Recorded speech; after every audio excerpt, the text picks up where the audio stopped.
Hey guys, welcome to this week's live. I feel like this whole entire series should be Chantel and her dog. So say hello. This is Kurt.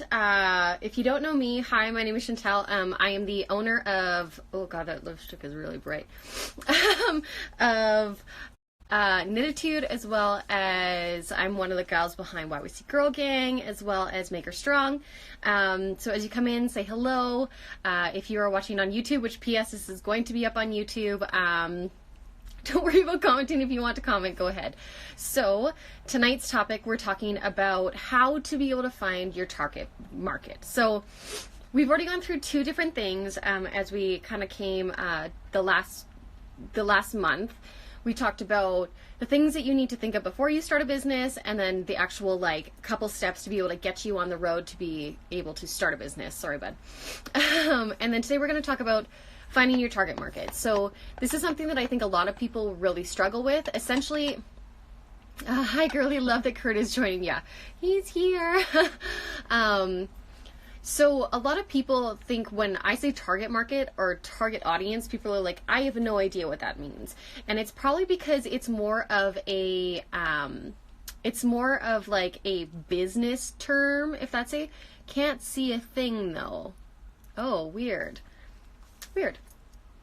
Come back in, jump out, come back in if you want to.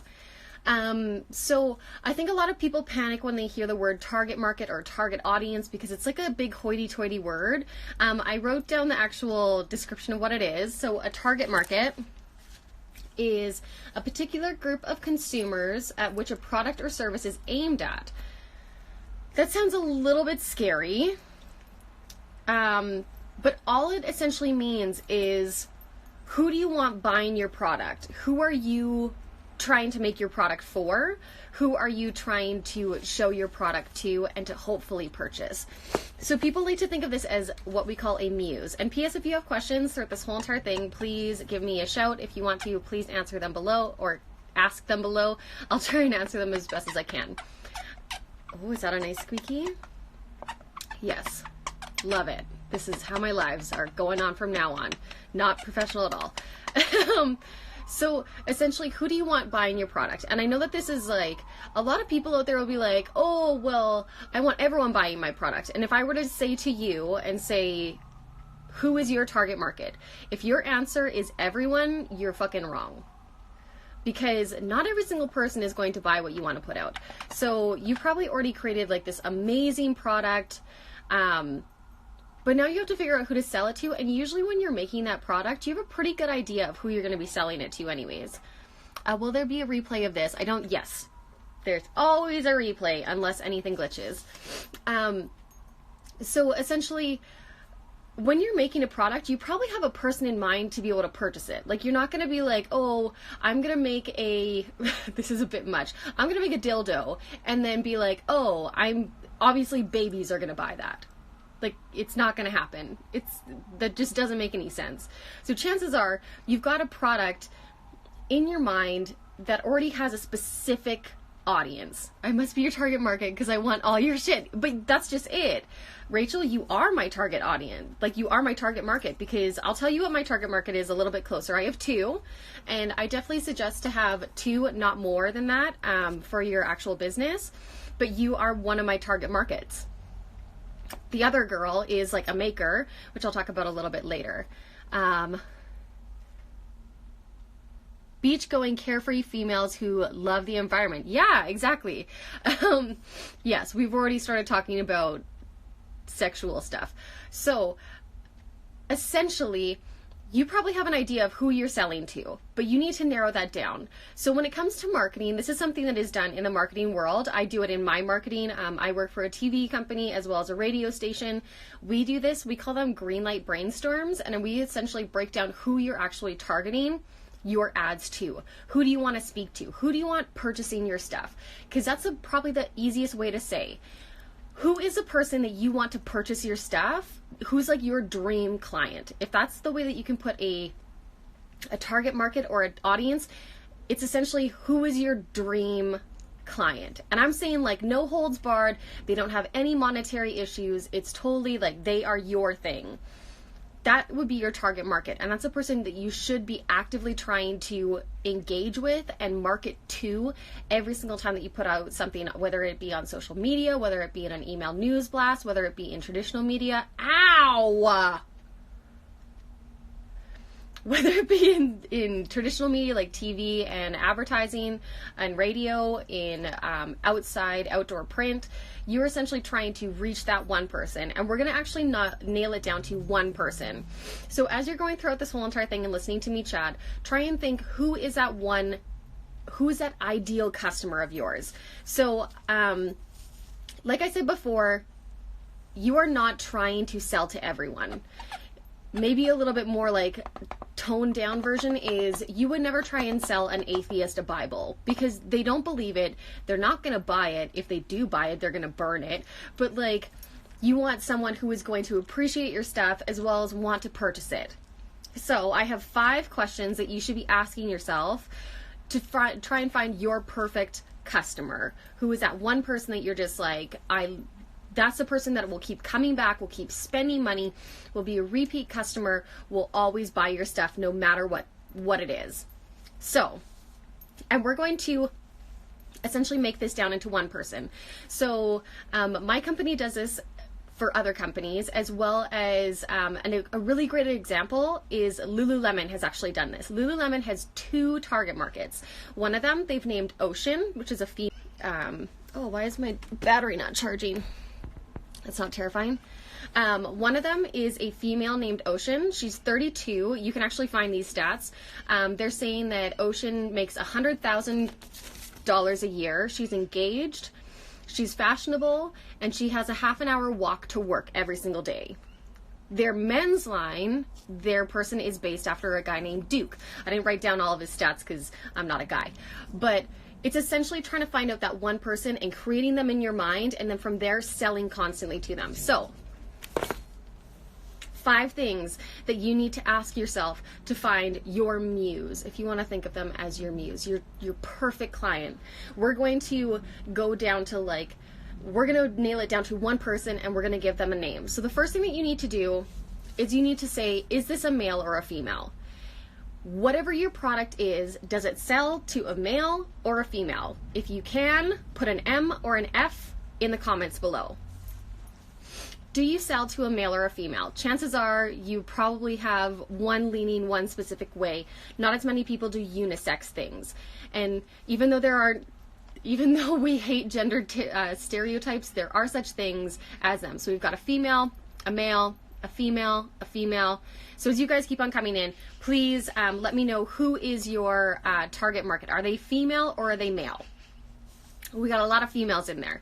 So that's one step. From there, we're going to try and find out what their age is. So this is a thing that really, really drives me insane, is that in the advertising world, it is really well known to say, to do a big age range. So people will say adults 25 to 54, or adults 18 to 54. But my thing is that an 18-year-old who is just going into college is not going to be buying the same thing as a 54-year-old man who has a kid, has a mortgage, has already paid for their stuff, is thinking about retiring in 10 years. So what is their age? I want you to narrow it down to one age, whether that is 27, whether that is 32, whether that is 64, whether that is 73. I don't care what it is. I want you to tell me what their age is. So go ahead and start thinking about this. And the reason why I say age is because it's really going to come into play with how much money they make. Age is a huge thing, as well as what are their what is their family dynamics? Do they have kids? Kids cost a lot of freaking money. You're going to have to pay for that person. For those kids, are they a double income, no kids? That's something that you're going to have to think of. So 37, think along the lines of, do they have a family? Are they a brand new mom? Are they not? 30s. I don't want 30s, Bridget. I want a specific number. I want an actual number, because there's a difference between a 31-year-old and a 38-year-old. There's a difference of buying habits. I'd say about 32, 50 or so. I want you to give me a specific number. Kids cost a hell of a lot. Exactly. So I want you to find, 1, are they male? Are they female? 2, I love the golden oldies, 40. Okay, Bridget, I like it, 35, so right in the middle. 52.5, I love it. I love like middle numbers. 26. See, this is what I mean. So you've got that one person, you probably have an idea, male or female, they've got an idea of what their age is. From there, this is the hardest question. And this is number 3, and it's lifestyle. So as you're talking and you're thinking about that age, how I already mentioned, you're thinking about the idea of how much money does this person make? Are they supporting someone else? Are they a dink, a double income, no kids? Are they a sink, a single income, no kids? Do they have kids? How old are their kids? Are their kids now going to hockey practice, which is expensive? Do they have kids that do swimming lessons? What is their day kind of breakout? I like to always imagine, what does my person look like? So if a dink, yeah, double income, no kids. That's what Todd and I are.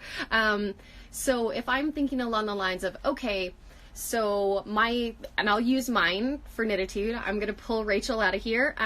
My gal, well, I actually have 3. But I definitely have a female who is 28. She is engaged. She is planning to have kids in the next couple years. Right now, she has already gone to university. She is working as she's working the oil and gas field. She probably makes around like $60,000 to $70,000 a year. Her husband also works in the oil and gas field. He is an architect, not an architect, maybe something in digital. I don't know what it is. Maybe he's making 80. So their income is now $150,000. But she really likes being independent. She likes making sure that she pays for her own stuff. I'm trying to figure out all the different things, like what color is her hair? What are the colors that she's going to like putting on her body? Does she plan on having kids anytime soon? Is she starting to think along the lines of like having a baby down the road and making a nursery? What colors is she going to have in her nursery? Is she debating on, like, did she go to school? How much money? Does she still have student loans? Like, these are things that you need to think of. Is this person a stay-at-home mom? What time do they wake up in the morning? What time are they scrolling on Instagram? Are they waking up in the morning? Are they scrolling on Instagram as they pee? Are they scrolling on Instagram when their little, like, toddler is finally down for a nap? Is that kid now into preschool so that they can like take more time to be able to actually, before they have to pick them up at 12. Mainly time-wise, you want to think along the lines of like, when is the best time to be able to post, to be able to hit that one person that as soon as they open up the screen, you're the first person on their mind because you posted at the exact same time. And I do understand that the algorithm is not the same and it's not chronological, but if you are a top of mind and you're always showing up for that one person, your photo is always going to be the first when they open up their app. If you can do it at the exact same time that they're on there, even better. I'm so your target audience, but I'm not engaged, and my boyfriend and I work in publicity. Yeah, and that's just it. So you want to find out what that person is like. Are they fashionable? What are their values? Do they go to church on Sundays? Which means that you probably shouldn't be posting on Sundays in the morning because they'll be in church. Think along the lines of like, what does that person wear? What does that person use every single day to be able to get an idea of, you want to help them. You want to be the person to give them what they need. So who is that person for you? Who is that perfect customer? Because that's the other thing, is that money does come into play. How much money do you want your target audience or your perfect customer to have? Because you don't want to have it where, are they going to be the people that either see your stuff and save up for it, or are they just going to splurge because they have the money? Or are you going to go to more of like a lower end where it's not as costly? What are your plans around that? So what is their lifestyle? Essentially try and think of along the lines of, what do they do from the time that they wake up in the morning and the time that they go to bed? Are they going to a downtown office? Do they take transit? If they're taking transit, chances are you can probably hit them at 4:30 when they've left work. Or don't go and put a post out when all of a sudden they're eating and it's dinner time and they have to get their kids into bed, and so on and so forth. And the reason why I'm always tying these into things that you need to be thinking of is because you have to be thinking of your target market every single time that you post. Every time that you put out content, you have to be thinking of this one person, because you're talking to them one-on-one. It's like a one-way connection. I'm looking at you and you're looking at me, and we are having a conversation, and I want you to look at my stuff, and I want you to buy it, and I want to evoke an emotion because I know who you are spiritually. Everything. You want to know your target audience as if they are your best friend. They are like inside and out. The more that you can think like your target audience, the even better. You'll notice that a lot of makers have started making stuff for other makers because it's so much easier to understand the people that we are. A lot of, like, I find my hardest one to be able to try and find who is my target market is people that purchase knitwear, because to me, I would just make it. So I have to think along the lines of, what does that person want to buy? Why do they want to buy it? What is a style that they're going to wear? Because P.S., a person who buys a Minion hat versus like one of my $175 hats are not the same person. They're not. They're not. Maybe their mom buys them a Minion hat and they go, oh God, I can't believe I'm putting this on my child, but I'm putting it on my child. P.S. I hate the Minions. But my person, like my gal who buys a $175 hat, she's like, I've saved up. I'm going to look so badass. I'm going to go on my ski trip with my girlfriends. I'm going to wear this with my faux fur pom-pom that is like the size of my face. And I'm going to look so awesome. And I'm going to take Instagram photos, and I'm just super excited to be out with my girlfriends. There is a big difference between who everyone's target audience is, and everyone's target audience is different. So try and find a niche that you can. So you've got male or female, you've got an age. So throw out some stuff. What does your female or male like? Do they like hiking? I hate hiking. Are they a city girl? A country bumpkin? Please throw some of those out, because I would love to read who you think that your target audience is, because this one is the most important. Like, how much money do you think that your person makes? Because that's another important thing, is that if you're starting to make, like, to me, a person who is buying a $175 hat, chances are they're not making $30,000 a year. They probably have a significant other that is making a bunch of money too. A stylish adventure seeker.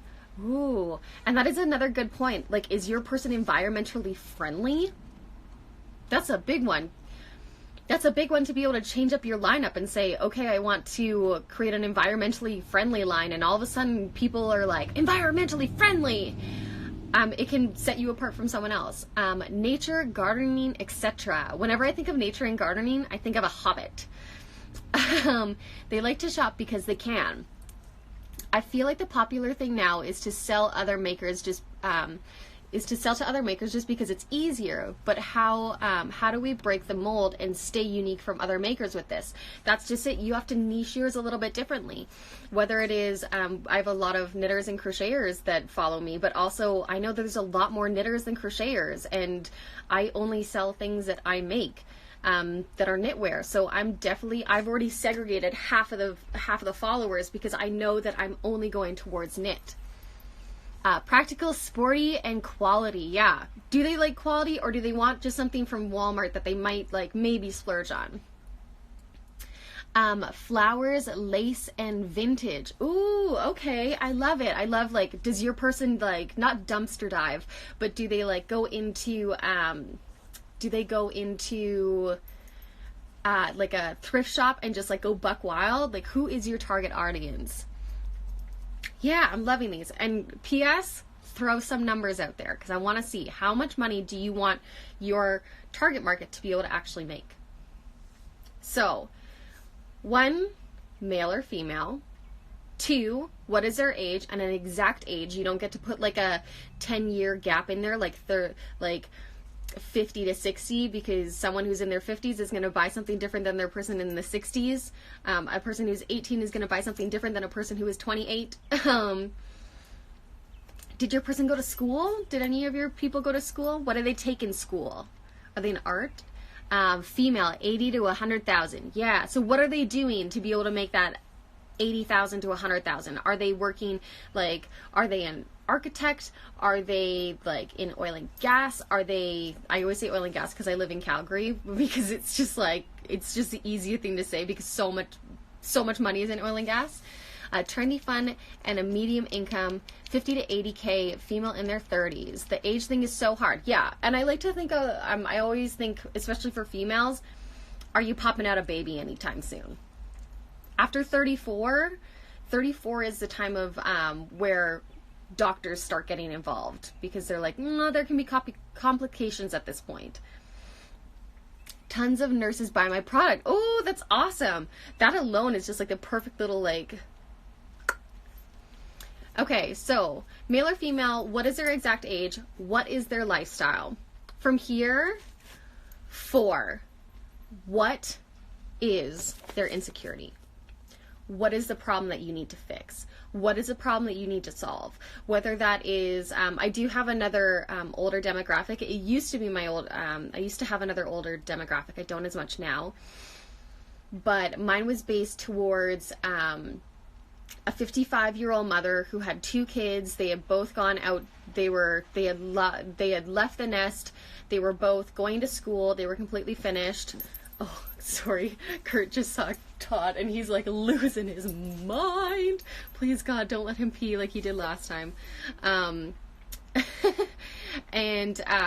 she was a stay-at-home mom. She had a bunch of money, and I don't know where I was going with that. Sorry. Ugh. But yeah, very different. Tons of nurses, but my person is a mommy blogger who loves taking pretty pics of their little playing outside or walks in the woods, etc. Oh, there's a person that I know exactly who that is. Like, I know exactly who that is. And she's got a little girl and a little boy, and they are just like the cutest little ones ever. Oh my God. Oh my God. Stop. Sorry. Uno momento, friends. I'm going to have a peeing dog soon.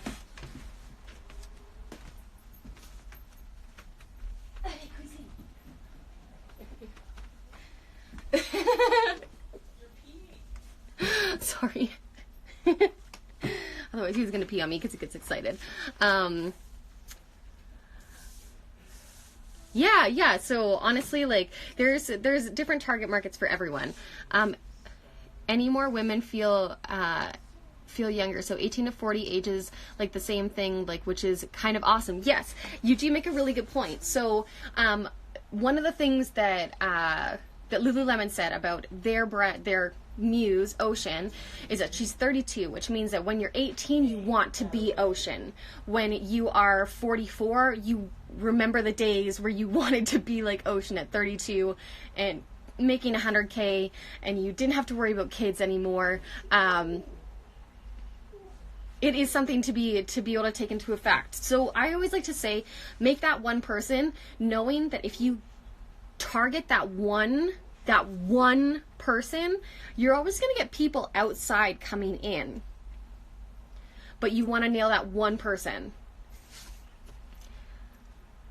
Oh my God, I just realized you finished the card. Yeah, I have. I haven't even finished like seaming in the ends, but it's almost done. And no stripes. Yeah, it's because I went to knit night and I forgot to bring my colors for my stripes. So no stripes. I get my new in-laws and their friends. Oh, okay. So, what is their insecurity? So what kind of void are you filling? Oh, this is where I was going. So I used to have an older target market where she was 55. She had kids that had just left the house. But her insecurity was that she didn't want to feel left out. She didn't want to feel as if she wasn't hip. or that she wasn't still in like the trends. So instead what she would do is that she would purchase from local made people that she thought had a really good design, and then from there she kind of felt like she was still like in the in crowd, if that makes sense. So what is their insecurity? Do they want to try and find something that is eco-friendly? Have you now filled that void? Have you now given them something that they need? Do they just want like a super luxury item that their friends can't get, or that is only one of a kind? That's totally an insecurity. What is their problem and how can you fix it?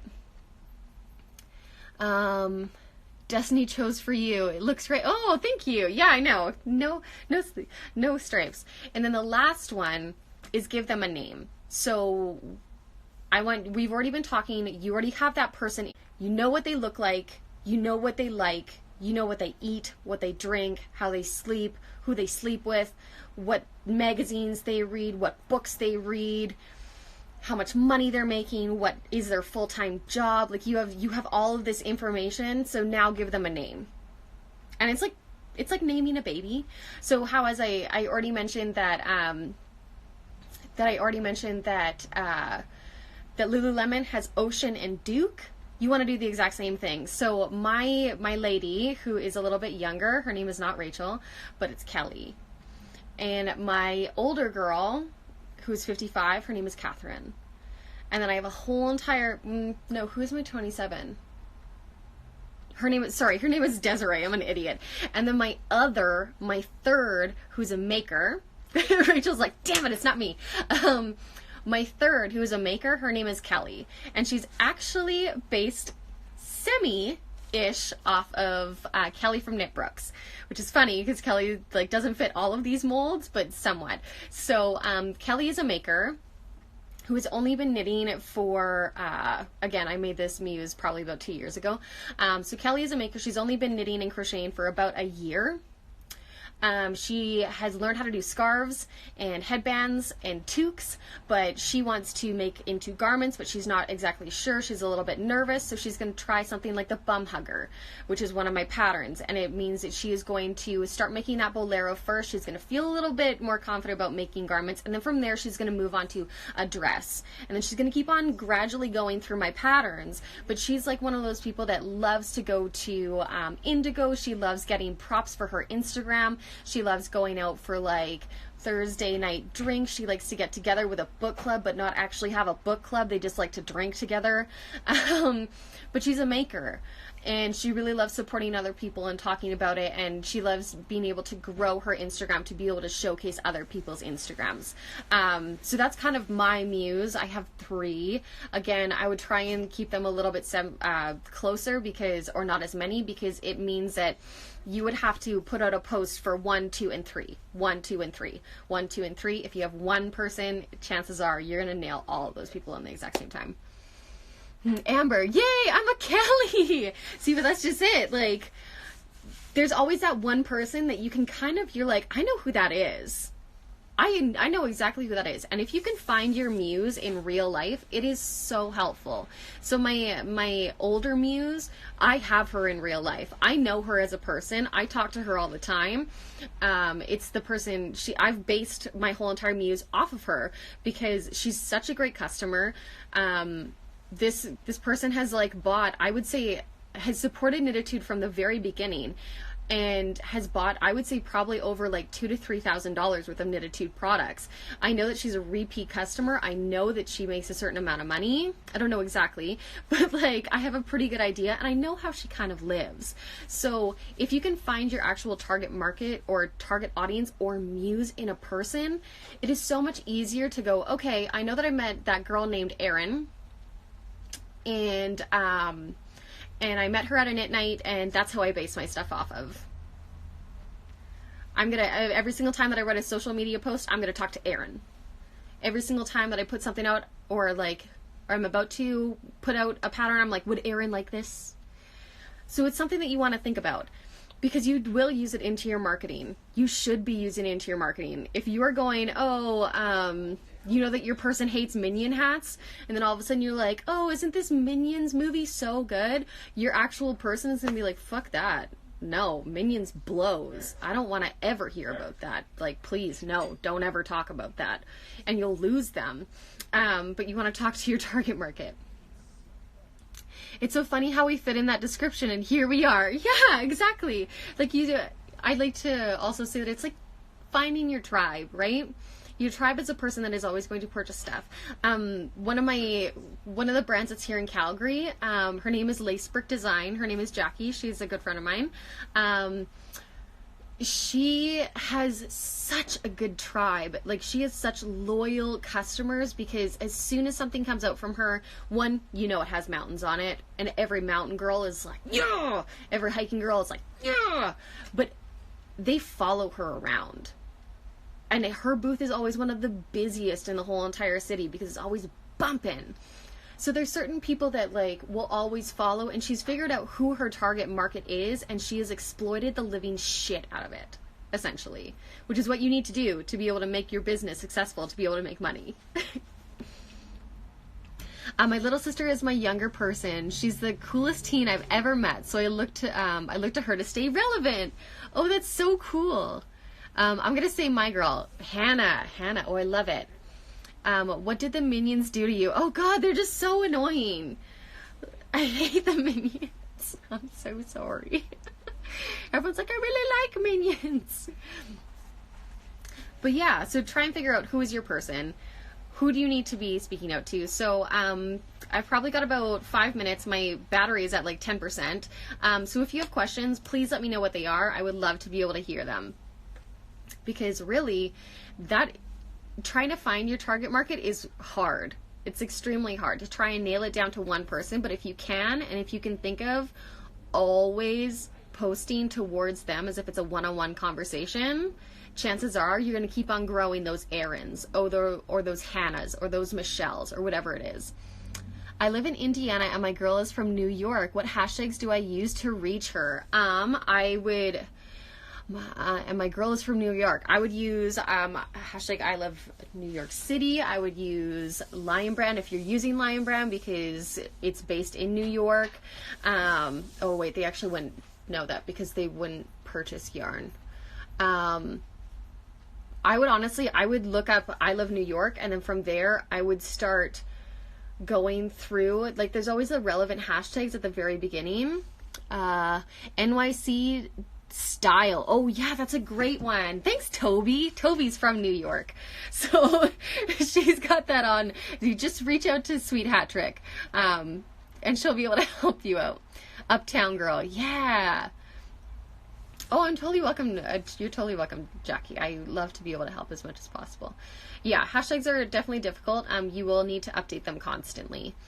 So, who is your muse looking like? I've got a few more minutes before I have to head out to Knit Night. But yeah, it's very difficult. And then making sure that you stick to it. As soon as you find out who your muse is, don't just keep posting randomly. You need to make sure that you're posting to them. You've done that research. You've figured out who that person is. And you've gone into the nitty gritty to find out, like, what that person likes, what that person does, etc. So, like, don't just squander that. Make sure that you're actually using that to be able to work towards your person and gaining more of those people. Because if you can create a tribe that starts talking about your stuff, that starts pushing out to their friends, which are also maybe Ambers, or also maybe Aarons, or also maybe Hannahs, then you've created like your own like group that just circulates and circulates and circulates, and every single time that you come out with a new pattern, people are going to go apeshit and they're going to tell their friends. So definitely you'll need to talk about just think about who your target audience is. Okay, so I'm not seeing any more questions. Just a heads up, I'm going to see if I can save this. I do have a YouTube channel. You can go follow it if you're watching this on YouTube. I'm really sorry that I'm going to be talking about this. But I do have a YouTube channel. All you have to do is go and search Knititude. Otherwise, I will put a link up at the very end of this in my next story so that you can go and subscribe. I'm going to be trying to put up every single live that I can so that you can be able to keep updated. I'm going to try and have the YouTube videos up the next day. But either way, I signed up for you. Oh, thanks, Toby. I'm so glad that you signed up for my YouTube. so that you guys can watch this forever, because I know that that's something that you guys have asked for. Please be nice. YouTube scares the living dickens out of me. But thank you guys so much for joining on this live. And next Thursday, we have a completely different topic. I'm not telling you what it is. You'll end up finding out a little bit sooner, closer to the date. Okay, thanks guys. I hope you have a wonderful Thursday and have a wonderful weekend. Love you. Bye.